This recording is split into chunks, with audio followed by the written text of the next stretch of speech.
Daniel in the Lion's Den. Introduction.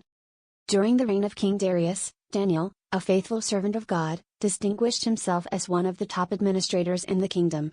His wisdom and integrity set him apart, and the king planned to promote him over the entire realm. But this favoritism sparked jealousy among the other administrators and satraps, who plotted to bring Daniel down. However, they found no fault in him, he was trustworthy and blameless. Finally, they realized that the only way to trap him was through his faith in God. The deceptive decree. The jealous officials approached King Darius with a cunning plan. They convinced him to issue an irrevocable decree: for 30 days, no one in the kingdom could pray to any god or man except the king.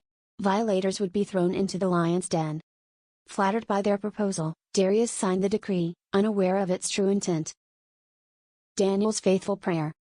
When Daniel learned about the decree, he did not waver.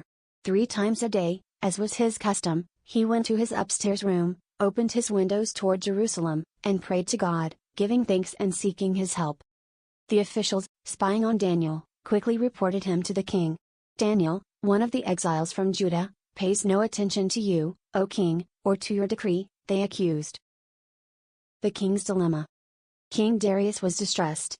He respected Daniel and valued his service, but the law of the Medes and Persians could not be revoked. Despite his efforts to save Daniel, the decree had to be enforced. Reluctantly, the king ordered Daniel to be thrown into the lion's den. As Daniel was lowered into the pit, Darius said, "May your God, whom you serve continually, rescue you." A night in the lion's den. A stone was rolled over the entrance to the den, and the king sealed it with his signet ring so that no one could intervene. That night, Darius returned to his palace, but he could not eat, sleep, or enjoy any entertainment. Inside the den, Daniel faced the lions, but God sent his angel to shut their mouths. The beasts did not harm him, for Daniel had trusted in God. The king's relief.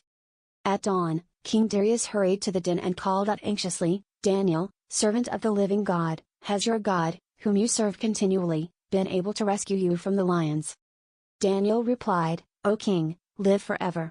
My God sent his angel, and he shut the lions' mouths. They have not hurt me because I was found innocent in his sight. Nor have I done any wrong before you, O king." Overjoyed, the king ordered Daniel to be lifted out of the den. Not a scratch was found on him, because he trusted in his God. Justice and decree. The king then commanded that the men who had falsely accused Daniel, along with their families, be thrown into the lion's den. Before they reached the floor of the pit, the lions overpowered them. Darius issued a new decree to all the nations in his kingdom: "I issue a decree that in every part of my kingdom people must fear and reverence the God of Daniel. For he is the living God, and he endures forever, his kingdom will not be destroyed, and his dominion will never end. He rescues and saves, he performs signs and wonders in the heavens and on the earth. He has rescued Daniel from the power of the lions." Conclusion.